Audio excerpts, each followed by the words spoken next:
안녕하세요. 모토리언 김성훈입니다. 어젯밤에 눈이 내렸었는데 오늘 날씨가 많이 추워가지고 그대로 있습니다. 그래서 오늘 경치 진짜 멋있죠.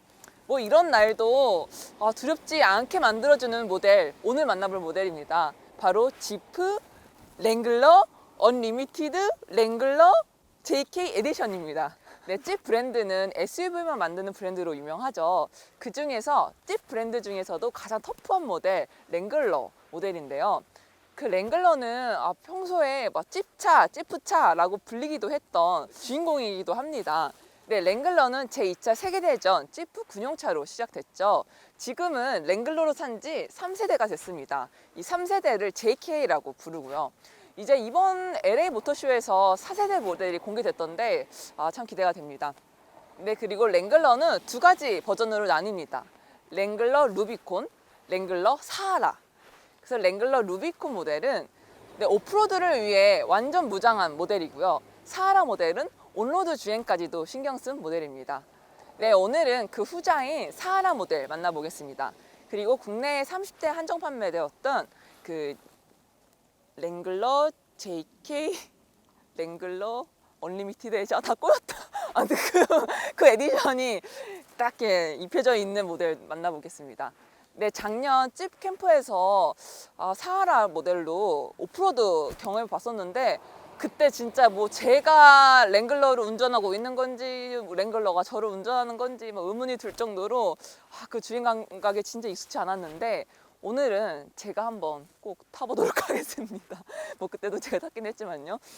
그리고 바위 넘을 때도 그랬고 그런 막 움푹 패인 지형을 넘을 때도 이렇게 막 밀어주는 힘이 좋아가지고 와 신기하다 막 이러면서 탔었는데 과연 온로드에서는 어떤 힘을 보여줄지 어떤 주행각을 보여줄지 한번 기대해 보겠습니다. 네, 오늘도 랭글러 사하라에 대해서 자세하게 친절하게 알려주실 박기돈 편집장님 오셨습니다. 편집장님 이거 어디서 나셨죠? 훔치셨나? 와, 편집장님 대박. 안녕하세요, 박기dom입니다. 안녕하세요. 저희도 비교 시청하는 건가요? 드디어 저희도 차 2대 놓고 촬영하는, 이야, 드디어 시작인가?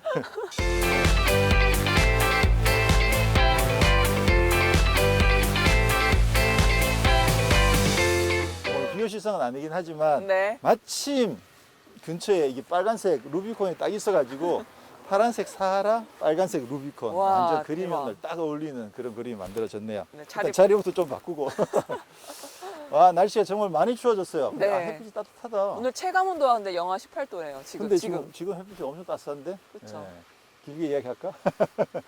히스토리, 뭐 사실 랭글러에 대한 이야기를 하자면 네네. 히스토리도 그렇고 막 많죠. 워낙 많은 모델들도 있었고 하니까 정말 할 얘기들이 많은데 그건 차 안에서 가면서 이야기하기로 하고 네네. 저번에 일단 송은 씨가 그때 사하라를 가지고 오프로드를 체험하셨었죠. 맞아요. 근데 네네. 사실 이 사하라는 오프로드보다는 온로드를 조금 더 기본적으로 랭글러는 다 강력한 오프로드를 그건 당연하고. 지향하지만 네, 그럼에도 그건 당연하고. 불구하고 조금은 더 온로드 성향이고 아주 터프한 오프로드로 갈 수 있는 차는 루비콘으로 그렇게 설정이 돼 있다는 거죠.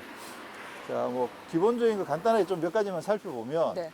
자, 일단 아까 그 랭글러가 사하라하고 루비콘이 있다고 이야기를 하셨는데 또 다르게 보면 네. 그 투도어 모델하고 포도어 모델로 또 나뉘기도 해요. 맞습니다. 그래서 일반 투도어는 그냥 뭐 사하라, 루비콘 이렇게 부르는데 포도어 같은 경우는 언리미티드라고 이름이 붙거든요. 그래서 언리미티드가 붙은 모델들은 이제 포도어 모델이다라고 생각하시면 되고요. 자, 그럼 투도어하고 포도어가 있는데 네. 루비콘 기준으로 봤을 때 투도어하고 포도어 가격이 200만 원밖에 차이가 안 나요. 별 차이 안 나네요. 그렇죠. 차가 굉장히 공간도 그렇고 많은 부분이 여유가 있는데 근데 그러면 200만 원을 더 주고 당연히 포도어를 사지 네. 라고 생각할 수도 있는데 또 투도어를 선택하시는 분들이 있거든요. 투도어를 선택하시는 왜일까요? 분들 이유가 뭘 것 같아요? 간지? 일반적으로 투도어는 간지인데 네. 랭글러에 있어서 투도어는 완벽하게 오프로드를 지향하는 그런 어. 모델이라는 거죠. 기본적으로 보시면 차가 굉장히 길잖아요. 네. 근데 휠 베이스도 엄청나게 길어요. 그렇다는 얘기는 오버행이 앞뒤 짧다. 오버행이 엄청 짧다는 이야기죠. 여기 보시면 이 각이 오프로드에 있어서는 이 각이 되게 중요하거든요. 진입각? 그렇죠. 진입각 자체가 네. 이게 굉장히 커요. 네네. 그러다 보니까 뭐 웬만한 바위 이런 것도 여기 부딪히지 않고 그냥 그대로 올라가는 거죠. 올라갈 수가 있는 거죠. 그 다음에 이게 진입각, 후퇴각 뭐 탈출각. 그렇죠. 탈출각 이 부분도 이제 앞부분보다는 좀 더 낮아지긴 하는데 여기도 굉장히 크고 근데 문제는 또 뭐냐면 네. 여기가 중요한 거예요. 여기요? 그래서 이렇게 불룩한 언덕을 이렇게 생긴 언덕을 아, 배가 안 넘어가다 보면 닿게. 그렇죠. 배가 닿아버릴 수 있죠. 아. 그래서 이게 길어지면 길어질수록 이 각도 자체가 네네. 완만해지는 거죠. 어. 짧으면 짧을수록 이 각이 커지는 거죠. 오, 아 그럼 작은 모델도 그렇죠. 좋겠네요. 작은 모델이 투도어 훨씬 모델이 더 그렇죠. 좋은 거죠. 그게 바위를 넘는다든가 어. 그랬을 때 훨씬 더 유리하기 때문에 차값이 그렇게 많이 차이가 나지 않는데도 불구하고 투도어를 사시는 분들은 완전히 오프로드에 가서 정말 극한의 체험을 해보겠다라는 작정을 하시는 분들이 이제 투도어를 산다고 볼 수 있겠죠. 내가 랭글러를 사는 이유는 오프로드를 위한 거야. 그렇죠. 그런 거죠. 네. 아무래도 이제 뭐 그 차가 작으면 네. 조금 더 민첩하게 움직이고 뭐 공간이나 이런 부분 집에 주차장이 짧아서 그래서 그럴 수도 있겠네요. 그래서 투도어를 사는 사람 뭐 그럴 수도 있겠지만 그거보다는 아무래도 네. 말씀드린 것처럼 투도어는 정말 더 강력한 오프로드 성능을 갖추고 있다라고 생각하면 될 것 같고요. 네, 그럼 루비콘이랑 사하나랑 많이 네. 뭐 차이가 있겠네요. 그렇죠. 장비 면에서 사실 좀 차이가 있는데 일단 기본적으로 기어비부터 좀 달라요. 그러니까 얘는 기어비가 낮으면 낮을수록 견인력은 더 커지고 그래서 네네. 속도는 많이 안 나거든요. 그래서 루비콘은 기어비가 좀 낮고 얘는 조금 더 높여가지고 아무래도 이제 온로드에서 탈 때 얘는 엑셀을 밟아도 차가 많이 안 나가. 근데 얘는 밟으면 조금 더 나가는 거죠. 그래서 연비도 얘가 조금 더 유리하고 그래서 아무래도 도심에서 조금 더 편하게 타시려는 분들은 이쪽을 선택하셔야 되는데 근데 그래도 얘가 기본적으로 차 생긴 것 자체가 워낙 터프하니까 뭐 저번에도 경험하셨듯이 얘 가지고도 웬만한 뭐 이런 데들은 다 네. 장애물은 돌파할 수 있죠. 네네. 그리고 이제 루비콘 중에서 루비콘이 더 강력해지기 위해서 이게 대체로 좀 바위를 오른다든가 네. 정말 깊은 웅덩이 이런 데도 탈출하기 위해서 이 차는 그 앞쪽에 그 스웨이바라고 그 스테빌라이저를 분리를 시킬 수가 있어요. 그러면 이 바위를 타고 올랐을 때 이 바퀴가 차에서 이렇게 또 벌어지는 이게 훨씬 더 커지는 멀리 거예요. 벌어져요. 더 많이 벌어져요. 힐 트래블이라고 하는 게. 그래서 차는 이렇게 있는데 바퀴가 훨씬 더 이렇게 기울어 가지고 네 바퀴를 다 땅에 붙여서 구동력을 전달할 수 있도록 하는 그런 기능이 여기에 장착이 되어 있고요.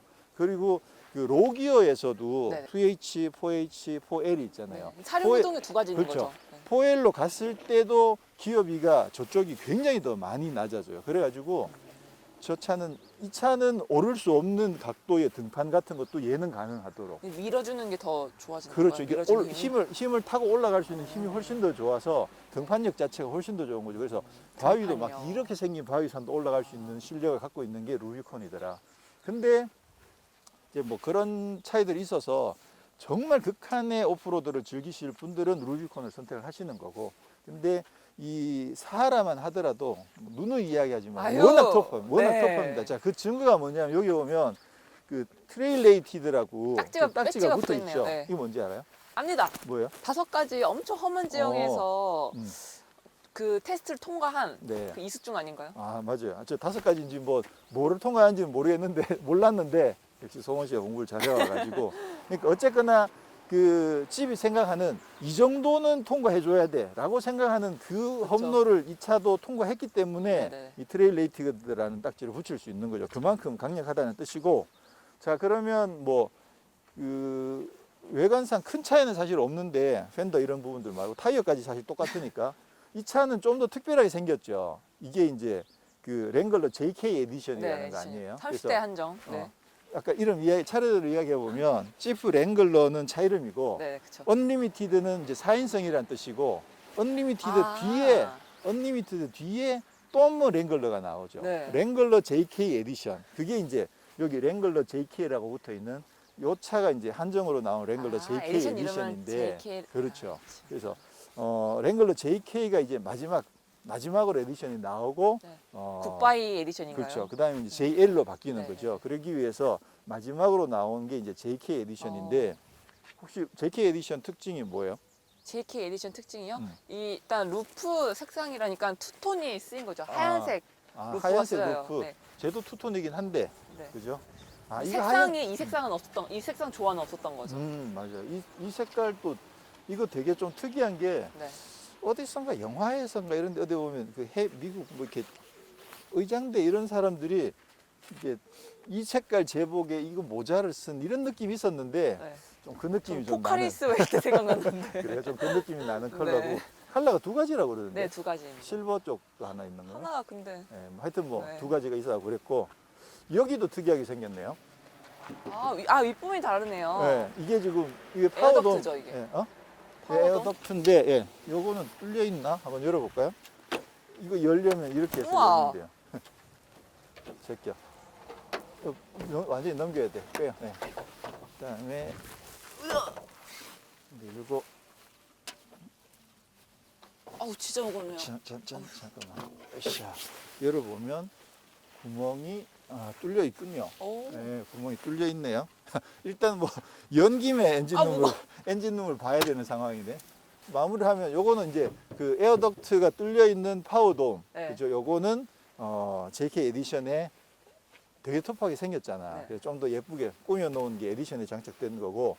자, 그러면 이 엔진은 어떤 엔진인가요? 네, 이 차에는 이 V6 3.6 가솔린 엔진이 장착되어 있고요. 네. 최고 출력은 284마력, 최대 토크는 35.4kgm를 발휘합니다. 네, 지금 펜타스타 엔진이라고 부르죠. 펜타스타라고 부르는데 사실 랭글러는 원래 옛날부터 가솔린 엔진, 미국은 가솔린 엔진, 미국은 디젤을 거의 안 팔거든요. 그러다 보니까 원래 오랫동안 가솔린 엔진을 쓰다가 이번 JK가 들어오면서 이제 그 디젤 2.8 엔진을 썼죠.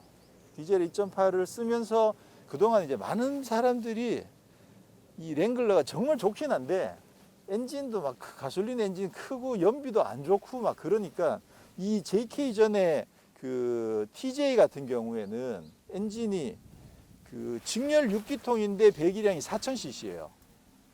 그리고 변속기는 자동 4단. 네. 그러다 보니까 연비가 뭐 상당히 안 좋죠. 그래서 여기도 디젤 엔진 얹으면 차도 진짜 날렵하게 생겼는데다가 뭐 오프로드도 가니까 디젤이면 정말 좋겠다. 그랬는데 이제 JK가 들어오면서 디젤 2.8 엔진을 얹어가지고 진짜 엄청나게 많이 팔았거든요. 선풍적인 인기를 얻었는데 이게 이제 유로5에서 유로6로 바뀌면서 그 엔진을 더 이상 팔 수가 없어서 그래서 지금은 이제 가솔린 3.6 펜타스타만 팔고 있는 거죠. 랭글러 근데 전부 다 똑같은 것 같아요, 엔진은. 맞아요. 그래서 사실은 국내에서 이제 디젤이 워낙 인기가 있다 보니까 그럼 가솔린으로 바뀌면 잘 안 팔리지 않을까라고 걱정을 했는데 웬걸 얘는 진짜 아직도 없어서 못 파는 차일 정도로 이 랭글러는 진짜 그만큼 그 많은 분들이 선호하고 엔진에 그렇게 영향을 많이 받지 않나 그렇죠. 봐요. 선망을 하시는.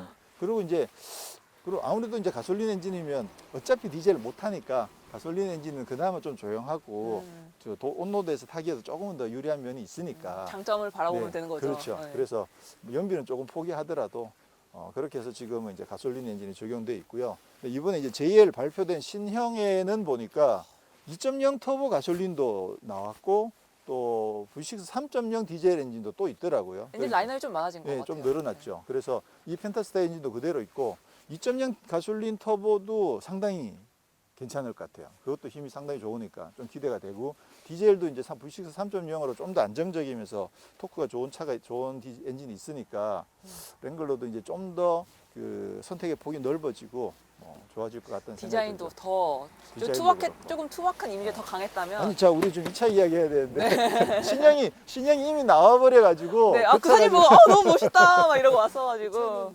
자, 그러면 뭐 디자인 간단하게 소감만 워낙 유니크한 디자인을 갖고 있어서 네네. 누가 보더라도 딱 집이라는 걸 아니까 맞아요. 마음에 들어요? 여기도 좀 다르네. 여기도 안에 투톤으로 돼 있잖아. 이것도 아마 이 에디션에 들어가 있는 그렇군요. 거죠. 이것도 예쁘다. 네, 실버 상당히 라인. 고급스러워 보이네. 그죠? 이거를 하나, 둘, 셋, 넷, 다섯, 여섯, 7개가 구멍이 뚫려 있다고 그래서 7 슬롯. 세븐 슬롯이라고 부르기도 하죠.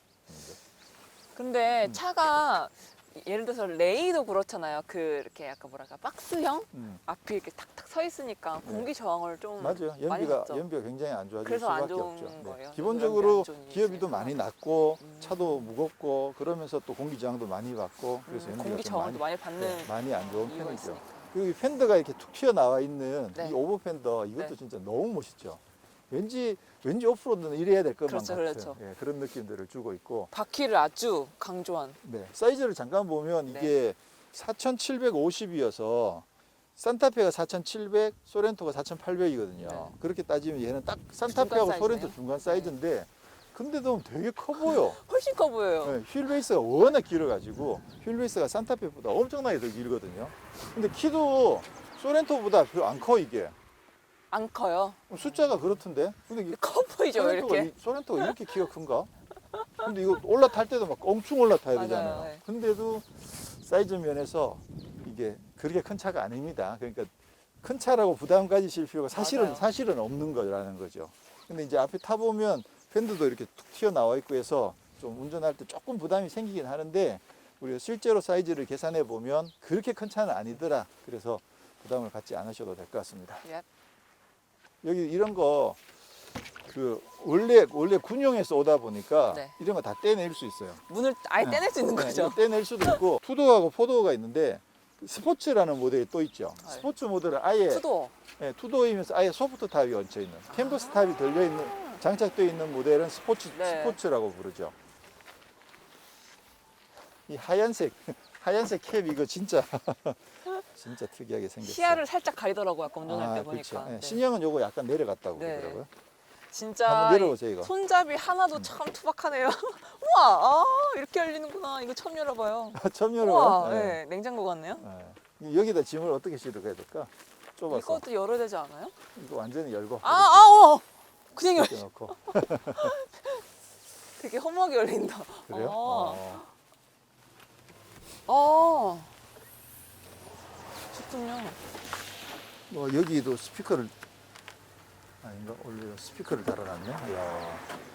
여기 올웨더라고 적혀 있는 걸로 봐서는 이거 물이 튀어도 된다는 얘기인가? 공간도 그 트렁크 공간도 네. 이 정도면 굉장히 넓어진 거거든요. 투도어에 비하면 많이 넓어졌죠. 그러니까 지금 진짜 많은 분들이 랭글러 사도 많이 쓰시는 게 레저용으로 쓰기에 진짜 더할 나위 없죠. 네. 이건 뭐 짐도 많이 실을 수 공간도 있고 그렇고. 평상시에도 사실 출퇴근하면서 탈 수도 있는 데다가 이건 뭐 오프로드 가면 진짜 뭐 날아다니니까. 자, 우리 오늘 사실 이 차가 이제 그 루비콘이 아니고 사하라다 보니까 네. 우리가 지금 여기 늘 오는 이 멋진 카페에 와서 왠지 여기 세워놔도 어울릴 것 같은 느낌이 들어서 일단 여기서 시작을 했는데 네. 우리가 그래도 랭글러인데 그럼요. 그래도 랭글러인데 진짜. 우리가 잠깐 온로드를 주행한 다음에 네. 우리 오프로드에 가서 또 한번 멋진 그림을 한번 달려보도록 하시죠. 알겠습니다. 지난번에도 사하라를 타셨잖아요. 네네, 근데 맞아요. 그때는 아예 그냥 오프로드만 탔죠. 도로에서 타니까 어때요, 느낌이? 또 다른 차인 것 같아요. 또 느낌이 또 새롭네요, 진짜.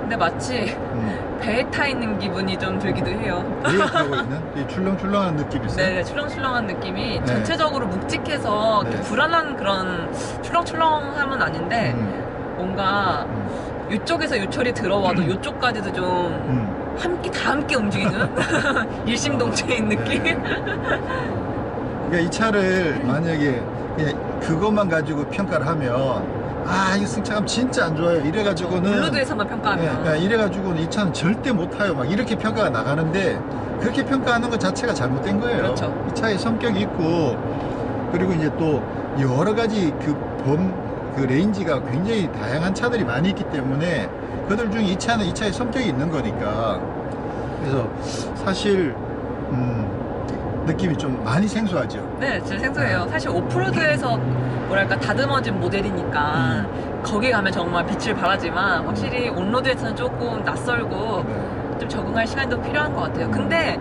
사실 저는 재밌어요. 이 차만이 줄 수 있는 이 주행감이 있어서 전 재밌다고 느껴지네요. 힘은 어때요? 힘은 사실 뭐 일상 주행에서 그렇게 큰 무리는 없을 힘이긴 한데 네. 저는 자꾸 차가 멈춰 있고 싶어하는 듯한 느낌을 받았어요. 한번 밟아보세요. 세게 끝까지. 우와. 의외로 잘 나가지 않아요? 네, 잘 나가요. 근데 조금만 엑셀을 좀 적게 밟거나 그랬을 때 차가 안 나가려고 하는 느낌? 지금 너 저항하는 거야? 막 이런 느낌. 엑셀에서 발 조금만 들 때도 떼면 있어요. 기회다 싶어서 쓰려고 네, 하고. 쓰려고 하는 좀. 그게 이제 아마 엑셀 이게 네. 그 담력이라고 그러는 네. 이게 좀 세서 그럴 거예요. 그러니까 아. 힘을 많이 주고 있어야 계속 발 눌려 있는 상황을 맞아요, 유지하는 맞아요. 거죠. 그래서 자꾸 자꾸만 저보고 밟으라고. 페달이 발을 자꾸 밀어내는구나. 네. 이게 사실 이제 그 지금까지 송은 씨가 타던 차들이랑 너무 많이 다르잖아요. 맞아요. 사실 SUV들을 많이 타봤지만 거의 대부분 다 이제 승용형에 가까우니까 그나마 저희가 지난주에 코란도 스포츠 정도 그 차는 좀 아주 또 특이했고, 근데 그 차도 사실 엑셀 응답성이나 이런 것들은 뭐 승용차랑 큰 차이가 네, 없으니까. 비슷했어요. 근데 이 차는 좀 느낌이 많이 다르죠. 네, 진짜. 국가속.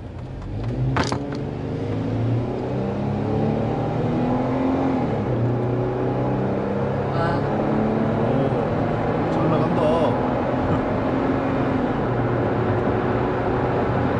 이게 배기량이 3.6리터나 되고 네. 출력이랑 토크랑 수치가 사실 낮은 게 아니거든요. 그러니까 사실 상당히 잘 나가죠. 이 변속기도 예전 4단에 비하면 뭐 일단 5단이니까 요즘 다 5단 변속기도 되게 생소하지 않아? 네. 5단 변속기. 요즘 막 6단에서 8단, 막 9단 네, 이런 그렇죠. 이야기 하다가 갑자기 5단으로 내려오니까 사실 이 변속기도 진짜 오래됐어요. 이게 이름이 오토스틱이라고 부르거든요. 네, 이름도 좀 굉장히 올드하네요. 10년도 더 전에 크라이슬러에서 쓰던 그 변속기가 이 오토스틱이라고 불렀어요. 그걸 그냥 지금 계속 쓰고 있는 거니까. 그러니까 사실 뭐 변속기도 오래되긴 했는데, 그렇다고 해서 뭐 이 랭글러를 운용하는 정도에는 크게 무리가 없는, 사실 옛날에는 5단 변속기도 고성능 변속기였었으니까 네. 그랬던 적이 있었으니까.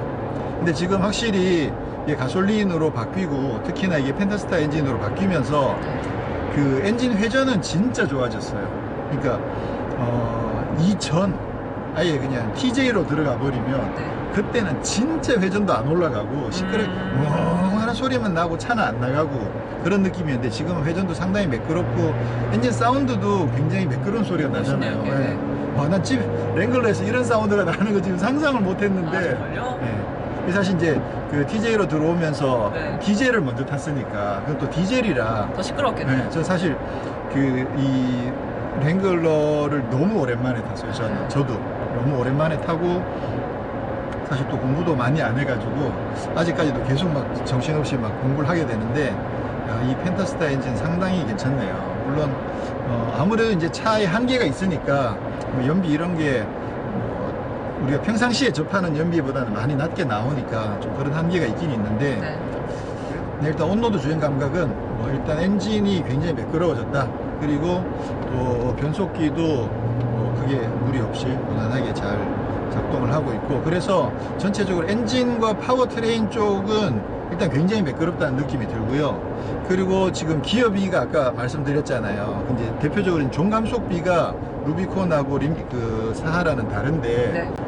그렇게 기어비가 달라지면 네. 뭐냐면 1회전을 했을 때, 엔진이 1회전을 했을 때 이동하는 거리가 달라지는 거예요. 그래서 얘가 조금 더 많이 간다는 얘기지. 네, 얘가 더. 좀 더 많이 간다는 얘기죠. 그러니까 엑셀을 조금 덜 밟고 회전이 조금 덜 올라가도 속도를 어느 정도 80km든 100km를 유지할 수 있는 거고, 그 차는 좀 더 속도를 회전을 더 올려야 그 속도에 간다는 거거든요. 그러니까 전체적으로 얘가 좀 더 정숙하고, 네네. 그리고 엑셀을 좀 덜 밟아도 되니까 훨씬 더 편하게 갈 수가 있겠죠. 이게 많이 차이는 나진 않는데, 그래도 확실히 루비콘이랑은 조금 차이가 나긴 하는 것 같아요. 그것만 해도 온로드 주행하기는 네. 굉장히 많이 편해지는 거죠. 이렇게 되면 이것도 사실 고민이 될 것 같아요. 야, 사하라만 하더라도 사실 오프로드 웬만한 데 나갈 수 있는데, 근데 굳이 루비콘으로 가야 하나? 그렇죠. 루비콘으로 가는 건 정말 말 그대로 자갈길 정도가 아니라 바위 투성이 길을 가야 될 때, 그럴 때 루비콘의 그 로기어랑 또 엑셀 잠그는 기능이랑 또 스웨이바 분리되는 기능들이 그때 발휘를 하는 거거든요. 근데 사실 그렇게만 아니라면 우리나라에서 접할 수 있는 웬만한 오프로드는 뭐 다 간다고 보니까, 그러면 온로드에서 이 차가 훨씬 더 매끄럽게 주행할 수 있고, 연비도 또 조금이나마 더 좋고, 물론 가격이 또 좀 올라가긴 하지만 그래도 서스펜션의 차이는 없는 거잖아요. 그런 것 같아요. 네. 전 루비콘 나오고 나서 랭글러는 당연히 루비콘이지 늘 그렇게 생각했거든요. 지금도 물론 완전히 변한 건 아닌데, 근데 이 사하라의 온로드, 지가 온로드 가봐야 얼마나 차이가 나겠어 라고 생각을 했었는데, 그 조그만 차이가 온로드에서는 좀 크게 차이가 나는 것처럼 느껴지네요. 보니까 사하라는 또 사하라대로의 매력이 있는 거. 있는 거군요. 사실 랭글러 찾는 분들은 좀 루비콘 그러니까. 생각하고 많이 네. 찾으시니까. 맞아요. 그 루비콘이 처음에 어디에서 처음에 등장했는지 알아요? 루비콘이요? 네. 영화에 등장을 했었는데 모르겠어요. 그 안젤리나 졸리가 나왔던 툼레이더 1편에 네네. 안젤리나 졸리가 이거 루비콘 지붕 까고 딱 아, 정글에서 정말요? 등장하고 못 봤어요. 네, 멋있었죠. 어떻게 저도 한번 졸리 언니 한번 따라 해볼까요 또? 졸려. 아니 그런데 진짜 배 타고 있는 것 같아요. 이게 진짜 아까 말씀하시다가 네. 핸들 이렇게 좌우로 조금만 한번 흔들어 보세요. 그리고 조금만 더 세게. 네. 어이구. 이거 이렇게 네. 했을 때 네. 어이구.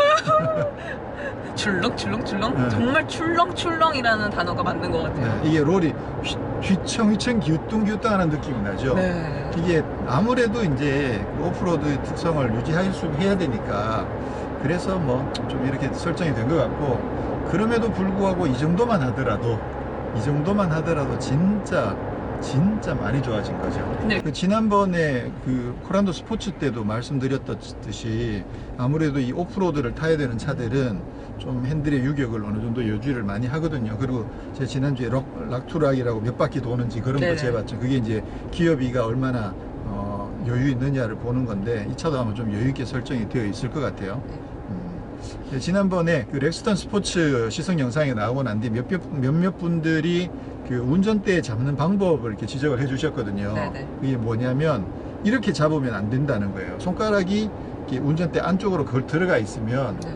만약에 이제 갑자기 핸들이 확 돌아가는 상황이 생겼을 때 손가락이 다칠 수 있다는 거. 제가 손목이 다칠 수 있다라는 하면서 유격 이야기를 했는데, 네. 사실은 파지법에서 그 오프로드 주행할 때 그 얘기도 많이 하거든요. 맞아요. 네. 그래서 근데 사실 요즘 차들은 이게 워낙 또 파워 스티어링에 이런 부분도 잘 돼 있어서 저도 사실 웬만큼 들어가 봐서는 그런 상황은 사실 잘 없더라고요. 그래서 오히려 꽉 잡고 있어도 크게 무리는 없는 그런 경영분들이 많아서 굳이 지적을 말씀드리진 않았는데, 이제 뭐 정석대로 이야기한다면 이렇게 잡을 때 손가락을 이렇게 세워서, 이렇게요. 예, 예. 네. 오프로드에 들어갈 때는 세워서 언제든지 뺄 잡으라. 수 있게 손을. 그렇죠. 네.